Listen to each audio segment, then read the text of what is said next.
Aleluia, Jesus. Glória a Deus. Vamos abrir a nossa Bíblia, Romanos do capítulo 8.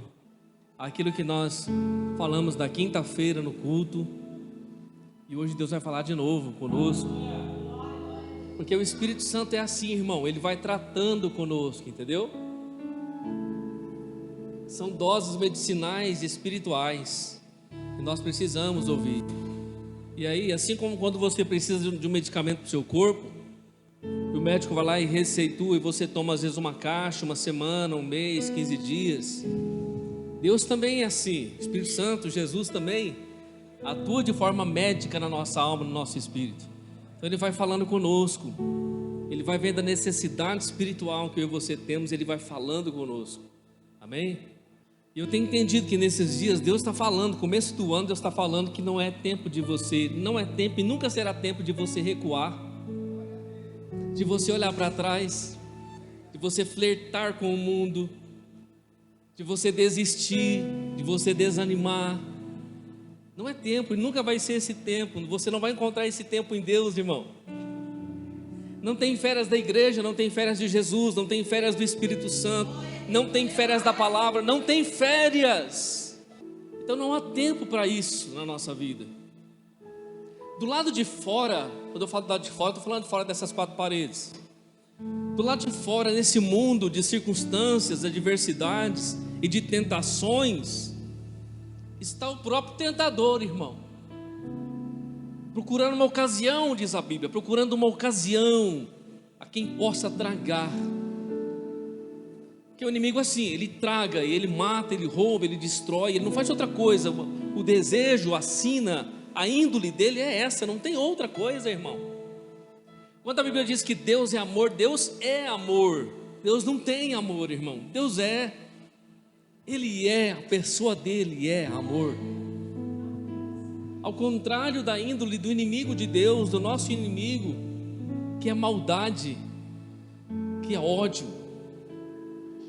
E por que Deus fala comigo e com você, às vezes insistentemente, dentro de uma linha de pensamento, como se fosse doses homeopáticas do seu espírito e da nossa alma, para nos curar, para nos guardar, para nos proteger, remédios espirituais, vamos dizer assim, da palavra de Deus, para nos manter guardados pelo Espírito Santo. Preste atenção nessa noite, nisso que o Senhor vai compartilhar aqui com você, nessa palavra. Romanos capítulo 8, versículo 26. Acompanha na sua Bíblia comigo aí, Romanos 8, 26. Eu vou ler e vou saltar alguns versículos aqui, eu vou te falar. Diz assim: e da mesma maneira também o Espírito ajuda as nossas fraquezas, porque não sabemos o que havemos de pedir como convém, mas o mesmo Espírito intercede por nós com gemidos inexprimíveis. Aquele que examina os corações sabe qual é a intenção do Espírito, e é Ele que, segundo Deus, intercede pelos santos, ou seja, pela igreja. E sabemos que todas as coisas contribuem juntamente para o bem daqueles que amam a Deus, daqueles que são chamados segundo o seu propósito. Versículo 31 agora. Que diremos, pois, a estas coisas? Se Deus é por nós, quem será contra nós? Aquele que nem mesmo a seu próprio filho poupou, antes o entregou por todos nós, como nos não dará também com ele todas as coisas? Quem intentará acusação contra os escolhidos de Deus? É Deus quem os justifica. Quem os condenará? Pois é Cristo quem morreu, ou antes quem ressuscitou dentre os mortos, o qual está à direita de Deus e também intercede por nós. Quem nos separará do amor de Cristo? A tribulação, ou a angústia, ou a perseguição, ou a fome, ou a nudez, ou o perigo, ou a espada? Como está escrito, por amor de ti somos entregues à morte todo dia, somos reputados como ovelhas para o matadouro. Mas em todas estas coisas somos mais do que vencedores, por aquele que nos amou. Porque eu estou certo, diga assim, porque eu estou certo, que nem a morte, nem a vida, nem os anjos, nem os principados, nem as potestades, nem o presente e nem o porvir, nem a altura, nem a profundidade, nem alguma outra criatura nos poderá separar do amor de Deus que está em Cristo Jesus nosso Senhor. Amém? Irmão, quando eu leio essas palavras, quando eu me debruço sobre isso aqui, irmão, essas palavras do próprio Espírito Santo falando comigo como filho, com você como filho e filha, há duas coisas aqui que eu quero que você entenda dentro desse contexto bíblico. Versículo 26 que nós lemos, ele diz que existe uma intercessão do Espírito, ou seja, o Espírito Santo que está aqui nessa noite, que está com você, que está comigo, ele intercede por nós. Essa intercessão é interior, é um relacionamento interior, é por dentro. Enquanto o Espírito intercede por dentro, no nosso espírito, o mesmo texto que eu li, dentro do contexto, versículo 34, vai dizer também: quem os condenará? Pois é Cristo quem morreu, ou antes quem ressuscitou dentre os mortos, o qual está à direita de Deus, e também intercede por nós. Como se não bastasse o Espírito de Deus intercedendo interiormente por mim e por você, Cristo está às alturas, à destra de Deus, intercedendo por mim e por você. Amém? Há duas intercessões a respeito de mim e de você. O céu te conhece, o céu me conhece, nosso nome é dito naquele lugar, porque Jesus está intercedendo por mim e por você. O Espírito Santo que está em nós, que é o Espírito dele, intercede em mim e por mim e por você, 24 horas por dia. Aleluia. Quando Paulo escreve essa carta para os irmãos de Roma, é justamente sobre isso, esses dois, esse papel poderoso, esse ofício poderoso do Espírito Santo, intercedendo pela igreja. E quando nós falamos de intercessão, meu irmão, é justamente sobre isso que eu quero falar nessa noite. É uma intercessão contínua. Intercessão contínua. Além de fazer uma obra na sua vida, na minha vida, ele ainda continua fazendo por nossas vidas todos os dias. O Espírito Santo todo dia, irmão, está intercedendo por mim e por você. E a Bíblia diz aí, da mesma maneira também o Espírito ajuda as nossas fraquezas. O Espírito ajuda as nossas fraquezas.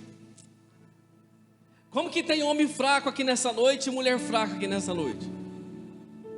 Tem um apóstolo que dizia assim: porque quando estou fraco, então eu sou forte, porque a minha dependência é do Senhor. Eu confio no Senhor todos os dias. Agora, ele diz, da mesma maneira também, o Espírito ajuda as nossas fraquezas, irmão. Tem alguém que ajuda você na sua fraqueza. Tem alguém que ajuda você na sua fraqueza. Ele se chama Espírito Santo. Todos os dias o Espírito Santo ajuda você nessa fraqueza. A Bíblia vai um pouco além. Ele diz assim: porque não sabemos o que havemos de pedir como convém, mas o mesmo Espírito intercede por nós com gemidos inexprimíveis. Porque nos momentos de crise, nos momentos de dor, nos momentos de dificuldade, nos momentos de ansiedade, não sabemos pedir, muitas vezes não temos oração. Às vezes a dor está tão intensa, a dificuldade, a luta está tão grande, nós não conseguimos nem falar com Deus. A gente só ajoelha e fica ali em silêncio, para ver se a gente escuta alguma coisa do céu. Às vezes a luta está tão grande, a prova está tão difícil,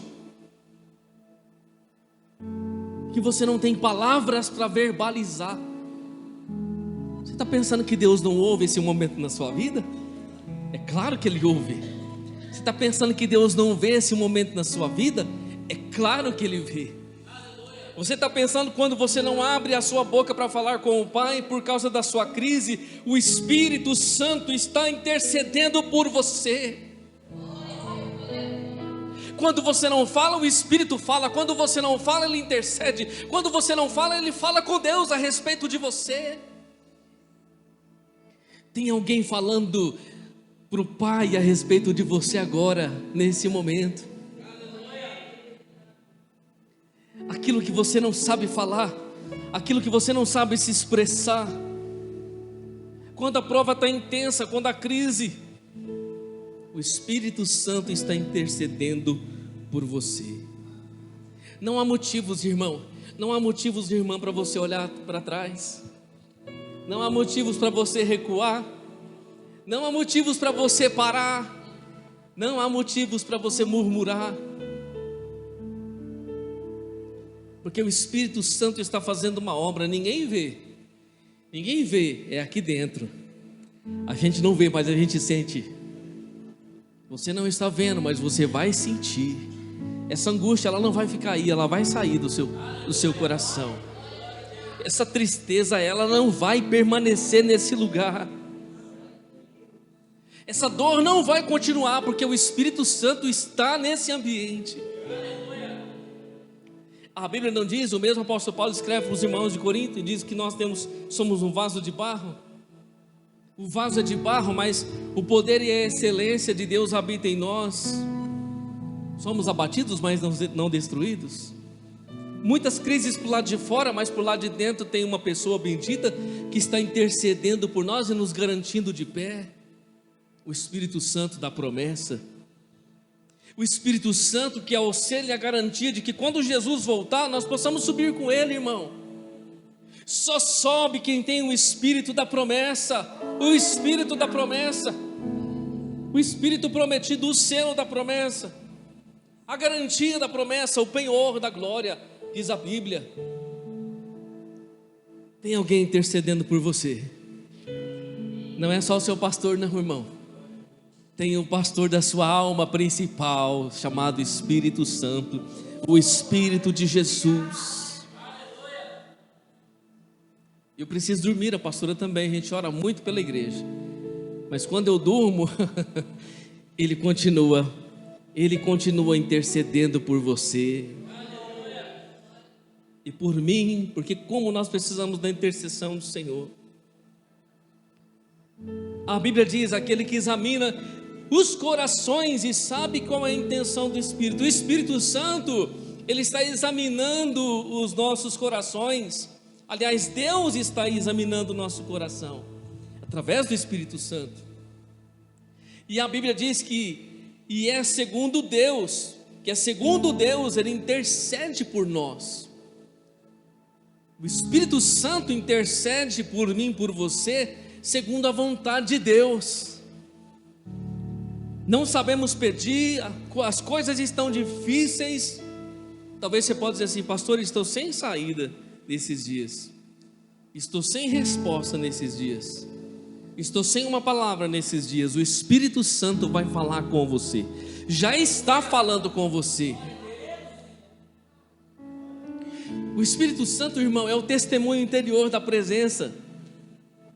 Lembra que no templo, sobre a tampa da Arca da Aliança, estava a glória de Deus, a Shekinah. Quando Salomão constrói o templo e fica tudo pronto, eles colocam a arca no compartimento mais sagrado, chamado Santo dos Santos. A Arca da Aliança, que tinha o maná, as tábuas da lei e o cajado de Arão que floresceu, lembra? Quando eles colocam a arca no lugar santíssimo, colocam uma cortina espessa, a glória de Deus vem e repousa sobre a tampa da Arca da Aliança. E ali Deus fica com o seu povo, abençoando Israel. Os anos passam, Jesus vem, e Jesus traz uma nova aliança. Quando Ele morre na cruz, a Bíblia diz que quando Ele entrega o seu Espírito ao Pai, esse véu, um véu grosso, que dividia o santo lugar do santíssimo lugar onde estava a arca, ele é rasgado de alto a baixo, sem a força de mão humana, e o caminho foi aberto para Deus por causa do sangue de Jesus. Jesus estabelece a sua igreja, o tempo passa, irmão, 50 dias depois que Ele morre e ressuscita e vai aos céus, 10 dias depois que Ele sobe aos céus, melhor dizendo, Ele fica 40 dias depois da ressurreição, aparece para um, aparece para outro e para outro, 40 dias, depois Ele sobe aos céus, os discípulos vêm, eles veem Jesus subindo, 10 dias depois, os discípulos estão angustiados, entristecidos, orando, mas orando, pode ser que um ou outro não tinha palavra, as coisas estavam difíceis, estavam num cenáculo, juntos, reunidos, orando e buscando a Deus. Momento difícil, o mestre tinha ido embora, havia perseguição por causa do que Jesus tinha feito, mas naquele momento de oração e de busca, por aquilo que Jesus tinha dito para eles, o Espírito Santo encheu a casa onde todos estavam assentados. A tristeza foi embora, a angústia foi embora, a falta de esperança foi embora. Todos foram cheios com a presença do Senhor. O Espírito que estava na Arca da Aliança, muitos anos, agora veio e repousou sobre a igreja. O Espírito Santo está aqui, irmão. O Espírito Santo está com você. Isso não é frase de efeito não, irmão. Não é afirmação de efeito não.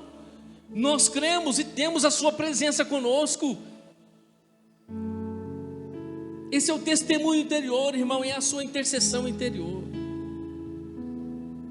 É Ele que não deixa eu e você cairmos, Ele que não deixa eu e você desviarmos, é Ele que não deixa eu e você fazermos bobeira, é Ele que não deixa eu e você tropeçarmos. É o Espírito Santo que sinaliza espiritualmente para mim e para você, quando estamos caminhando na terra, e quando o inimigo sugere alguma coisa para você, uma depressão, uma enfermidade, uma crise, uma dor, uma tentação, o Espírito Santo levanta aquela placa amarelinha da atenção. Cuidado, meu filho, cuidado, minha filha, não vá por aqui. Você sabe do que eu estou falando, meu irmão. O Espírito Santo, Ele nos ajuda em nossas fraquezas. Aqui está cheio de homem e mulher fraco. Eu sempre vou dizer isso, irmão. Não existe forte na presença de Deus, porque todos nós somos fracos e dependentes do Senhor.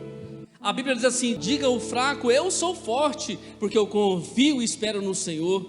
Paulo disse: eu posso todas as coisas naquele que me fortalece. Sempre assim, reconhecendo a minha limitação e dependendo do Espírito Santo, que sempre vai levantar a plaquinha da atenção. Sabe o sinalzinho amarelo do semáforo? Quando aquela luzinha pisca na sua alma, é Ele dizendo para você: filho, não faça isso, filha, não vá por aqui, filha, não receba essa direção, não receba esse conselho, não tome essa decisão, não abrigue esse sentimento no seu coração, não aceite isso. É Ele que está ali intercedendo por você, irmão, irmã, todos os dias. Ele segue dizendo no texto, versículo 31, que diremos pois acerca destas coisas? Se Deus é por nós, quem será contra nós? Aquele que nem mesmo o seu próprio filho poupou, antes o entregou por todos nós, como nos não dará também com ele todas as coisas? Olha só a Bíblia dizendo que Deus deu o seu filho por nós, entregou o único filho por nós. Que entrega foi essa, irmão? Nenhuma mulher dá o seu filho, ainda mais por pecadores.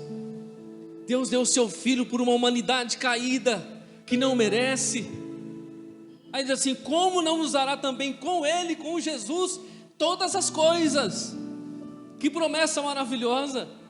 O mesmo Deus pergunta e responde. Depois ele vai dizer: quem intentará acusação contra os escolhidos de Deus? É Deus quem o justifica. Aqui vai entrar no outro sentido, irmão. Primeiro, o Espírito Santo intercede aqui, por dentro, e ninguém se mete entre você e Ele. Ele toma conta desse ambiente interior, o lugar do seu testemunho, o lugar do testemunho do Espírito Santo. Agora o versículo 34: quem é que o condenará? Pois é Cristo quem morreu, ou antes quem ressuscitou dentre os mortos, o qual está à direita de Deus e também intercede por nós. Agora preste atenção aqui comigo, irmão. Eu estou falando em intercessão, né? Tem alguém intercedendo por você agora, aqui e lá, aqui e lá. Você vai para sua casa, Ele continua. Você vai dormir, Ele continua. Você vai trabalhar, Ele continua. Ele não para. A sua obra é contínua. Agora, quando eu escuto, leio essas palavras e ouço que Jesus morreu por mim, ressuscitou dentre os mortos e agora está à destra de Deus e intercede por mim, e que nenhuma condenação há mais para aqueles que estão em Cristo Jesus, é porque Jesus pagou o preço da condenação. E com isso Ele me justificou e justificou você. E agora, quando eu chego diante do Pai, com o sangue de Cristo, com a intercessão de Jesus, não tenho mais condenação. Somos salvos, livres, perdoados e abençoados, e temos alguém que intercede por nós. Pode dizer assim, então está tudo bem, pastor, somos salvos agora, somos justificados, não há mais condenação. Sim, mas somos fracos, né, irmão? Falhamos, muitas vezes murmuramos, não deveríamos. Muitas vezes, em algumas atitudes, julgamos, não deveríamos. Por isso que existe o intercessor. Porque o inimigo de vez em quando aponta o dedo, ó, diz que é teu filho, né? Diz que é tua filha, né? Aí Jesus diz assim, a Bíblia diz assim, quem os condenará? Porque foi Cristo quem morreu e nos justificou. Por isso Ele está intercedendo por você e por mim o dia inteiro, a noite inteira. Aleluia. Como eu disse, já foi dito aqui desde quinta, irmão, às vezes você olha para trás, às vezes passou no seu coração em parar, às vezes passou no seu coração, ou vem o desânimo, você pensa em recuar, e a Bíblia diz que Deus não aceita, não admite aqueles que voltam atrás. A palavra intercessão, ela tem a sua origem no latim, intercessiones, que deriva de inter, prefixo latino que significa entre ou no meio, e cessio, substância que vem do verbo sedere, que significa ir, andar, ceder ou mover-se. Significa então, intercessão significa colocar-se no meio, mediar, intervir, pleitear a causa de alguém. É o que Jesus está fazendo, é o que o Espírito Santo está fazendo comigo e com você todos os dias, pleiteando a nossa causa, se colocando no meio entre eu e você e as nossas crises. Todos os dias Ele está lá, irmão.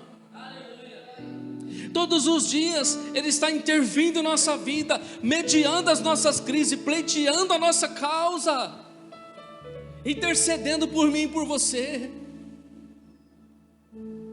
Jesus fez isso e continua fazendo, irmão. Quando eu leio Isaías 53, versículo 10 e o versículo 12, fala que Ele foi o intercessor dos transgressores. Quando eu leio também Hebreus capítulo 7, versículo 24 e 25, diz que Ele é Ele é o sumo sacerdote que intercede por nós. A intercessão de Jesus garante a nossa salvação. A nossa salvação, sim, para o céu, e a nossa salvação das circunstâncias temporais.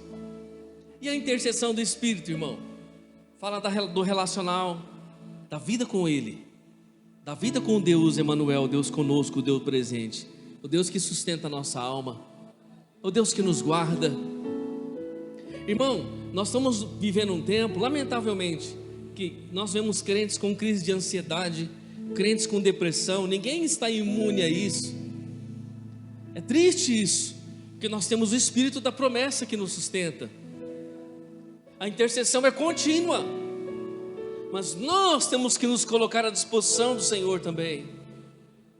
Uma cooperação da nossa parte. Josué estava lá, Deus disse: levanta aí, Josué, eu sou contigo, mas você precisa se levantar, você precisa fazer a sua parte, você precisa continuar caminhando, você precisa olhar para frente, você não pode desistir. Eu sou contigo por onde quer que andares. Então eu faço a minha parte, você faz a sua parte, Deus sempre vai fazer a dele, irmão, sempre vai fazer a dele. Deixa eu mostrar para você aqui, irmão, a intercessão do Espírito Santo. Ele conhece as nossas limitações e Ele intervém nesse lugar. O Espírito Santo, Ele intercede por nós com profundeza, com eficácia. Lá no nosso interior, o Espírito Santo intercede de acordo com a vontade de Deus. Ele intercede e fortalece a nossa vida. O Espírito Santo, ele é a maior demonstração do amor de Deus, da graça de Deus em nossas vidas. A oração não depende apenas das nossas palavras. Nós viemos aqui ontem na vigília, antes de ontem, na sexta-feira, oramos muito aqui, irmão. De vez em quando acabam as palavras. Não acaba? A gente fala tudo que tem que falar, ora pelo livro de oração, ora pelas causas dos irmãos, ora, que ora e ora e ora. Chega uma hora que acaba, irmão. Aí você só quieta, baixa, fica quieto e deixa Ele mover o seu espírito para a vontade de Deus. O Espírito Santo intercede, irmão. A maior oração vem dele. A intercessão de Cristo é a segurança e justificação, é a vitória sobre as acusações. Se tem alguém que intercede por dentro e nos sustenta espiritualmente, por lado de fora tem um Cristo vivo que está nos sustentando e nos segurando, justificados para Deus. Por fora, Jesus está nos dando vitória das acusações do inimigo. Por fora, Jesus, Ele é o nosso advogado perfeito. Esse advogado não perde causa, irmão. Esse advogado nunca perdeu uma causa e nunca vai perder uma causa. O advogado chamado Jesus Cristo, o justo, como diz a Bíblia. Cristo está à destra de Deus. Lembra quando Estevão, o primeiro mártir da igreja, morre, Atos capítulo 7, quando ele está sendo apedrejado, o primeiro mártir, ele levanta os seus olhos para o céu e o céu se abre e ele vê Cristo à destra do Pai em pé, aleluia, intercedendo pela igreja. A intercessão de Cristo é um sinal de que o amor de Deus é imenso por mim e por você, irmão. Por isso que Paulo fala, por isso que a Bíblia diz: nada pode nos separar do amor de Cristo Jesus. Aleluia, Jesus. Preste atenção no que o Espírito Santo está falando com você nesses dias. Falando de intercessão, lembra de Abraão e de Ló? Abraão e Ló. Abraão é chamado por Deus, Ló vai junto, o seu sobrinho. Lá na frente eles têm uma contenda entre os seus pastores. Eles se dividem, se separam. Abraão vai para um lado, Abraão e Ló vai para outro. E logo, irmão, ele vai para as campinas de Sodoma e Gomorra. E ele vai morar em Sodoma. As pessoas o aceitam ali, tudo bem, Ló fica lá. Nós sabemos o que a Bíblia fala de Sodoma e Gomorra. O lugar, o clima naquele lugar era caótico, o pecado, a imoralidade, a maldade. Mas Ló fica lá com as suas duas filhas virgens, a sua esposa. De certa forma, Ló é respeitado naquela cidade. Mas o pecado da cidade subiu diante de Deus. E Deus ia destruir Sodoma e Gomorra com fogo e enxofre do céu. E sabe o que acontece? Abraão intercede por Ló. Abraão chega diante de Deus e fala assim: Senhor, se lá em Sodoma tivesse 50 justos, o Senhor não perdoaria? O Senhor não deixaria de fazer juízo em Sodoma por causa dos 50? Deus diz assim: sim, sim, meu filho, eu deixaria de fazer. Depois Abraão fala assim: Senhor, se tivesse 45 justos, o Senhor não perdoaria? Perdoaria. Pai, se tivesse 30, perdoaria? Perdoaria. Se tivesse 20, se tivesse 10. Mas não tinha, irmão. Aí o que Deus faz? Intercessão, eu estou falando. Abraão está intercedendo por Ló. Deus faz e envia 2 anjos lá para arrancar Ló daquela cidade, Ló e a sua família. E os anjos vão e pegam na mão de Ló e da sua esposa, das suas filhas, e saem rapidamente, porque Ló estava demorando, diz a Bíblia. Eu quero ler o texto para você. Diz assim, Gênesis 17, 19, 17 ao 26. Escapa-te por tua vida, não olhes para trás. Olha, irmão, preste atenção. Escapa-te por tua vida, não olhe para trás. E não pares em toda esta campina, escapa para o monte, para que não pereças. E a mulher de Ló olhou para trás e ficou convertida numa estátua de sal. Você está entendendo, irmão? Teve uma intercessão. Os anjos pegaram na mão da mulher de Ló e das suas filhas, estavam levando para fora da cidade. E Deus disse através deles: não olhem para trás. Não pare, não olhe para trás. Lá no meio do caminho, indo para a campina, indo para o monte, a mulher de Ló olha para trás. Quando a mulher de Ló olha para trás, irmão, isso registra o que para mim e para você? Um apego ao passado, um apego às coisas lá de Sodoma, um apego às coisas lá de trás. Deixa eu dar uma última olhadinha, Senhor. Deixa eu dar uma última admiradinha, Senhor. Quando a mulher de Ló olha para trás, e a Bíblia nem cita o nome dela, fala mulher de Ló. Quando ela olha para trás, talvez justamente com esse apego às coisas do passado, apego à vida do passado, ela é convertida, diz a Bíblia, olha a palavra que a Bíblia diz, usa, ela é convertida numa estátua de sal. Ela tinha que ser convertida a Jesus, irmão, não uma estátua de sal. Aí eu vejo Jesus falando assim: olha, o sal que não salga, para nada mais presta, a não ser para ser pisado pelos homens. Aquela mulher se tornou uma pedra porque ela olhou para trás. Todas as vezes que eu e você paramos e olhamos para trás, irmão, nós perdemos o melhor de Deus que está na nossa frente. A mulher de Ló olhou para trás, ela ficou no meio do caminho, literalmente, como uma pedra de sal que não servia para mais nada. Não olhe para trás, minha irmã. Não olhe para trás, meu irmão. Aleluia, Jesus. Há muitos textos na Bíblia, irmão. Há muitos textos. Vou dar outro exemplo para você aqui. Quando saíram do Egito, Êxodo 16, o versículo 3 diz assim: olha só o povo que tinha acabado de sair da escravidão, indo para a terra da promessa. Quem nos dará carne para comer? Lembramos-nos dos peixes que no Egito comíamos de graça, dos pepinos, dos melões, das cebolas e dos alhos.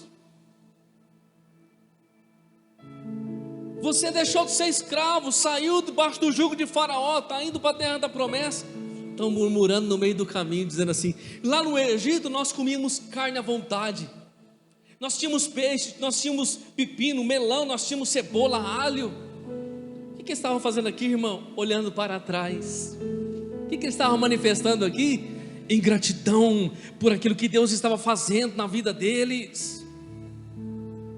Deixa eu falar para você, irmão, pare um pouquinho aí e pense o que Deus já fez para você até agora, o que Deus tem feito para você, o que Deus tem sido em você e na sua casa. Apesar das dificuldades e lutas, aquele povo olhou para trás, desejando comer daquelas coisas que estavam lá no Egito, na terra da escravidão. Está a mulher de Ló olhando para trás, procurando não sei o que, mas no passado. Passado, irmão, irmã, ficou no passado. Eu já falei para você, o passado nós usamos para duas coisas só. Para duas coisas: lembrar de onde Deus nos tirou e onde Deus nos colocou, e glorificar o nome de Deus como testemunho do que Deus fez em nossa vida. Só, para mais nada, irmão. Fora disso, o inimigo vai usar o passado para lançar no teu rosto. Fora disso, ele vai usar o passado para tentar trazer acusação para você, sendo que Jesus já te justificou. A mulher de Ló olhou para trás e ficou para trás. O povo de Israel, ingrato, ao ser livre do Egito, estava olhando para as coisas que eles comiam lá atrás, preocupado com cebola, com pepino, com alho. Eu gosto de tudo isso, irmão, mas do Egito não.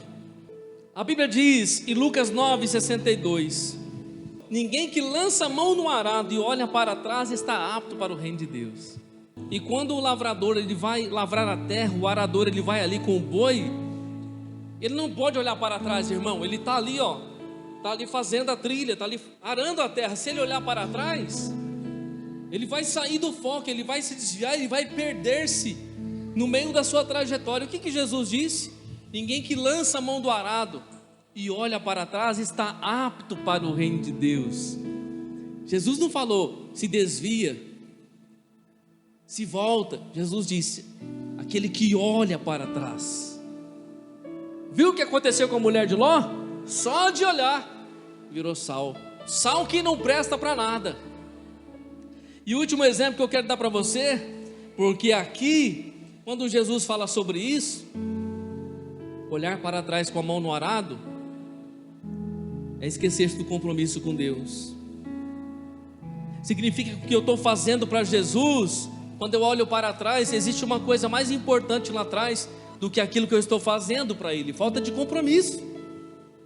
E por fim, o apóstolo Paulo, ele vai escrever em Filipenses 3:13-14, e você conhece: esquecendo-me das coisas que para trás ficam, esquecendo-me e avançando para as que estão diante de mim, prossigo para o alvo, pelo prêmio da soberana vocação de Deus em Cristo Jesus. Mais uma vez, Paulo está dizendo: não se apegue ao passado, deixe o passado no passado, olhe para frente, teu alvo está na frente. Amém? Deixa eu falar para você, irmão, a tua vitória está logo ali, ó, pertinho, mas ela está na frente, ela nunca vai estar atrás. Então eu quero que você receba essa palavra nessa noite, como um medicamento para a tua alma, como uma dose homeopática de Deus, daquilo que Deus tem falado conosco nesses dias, espiritualmente. Você não pode olhar para trás, você não pode pensar em recuar, você não pode desanimar, você não pode parar. A sua jornada é para frente e a vitória está logo aí na frente. Amém? Oh Senhor, nós te exaltamos nessa noite, Pai. Nós te glorificamos, Pai, nessa noite. Bendizemos o nome santo do Senhor.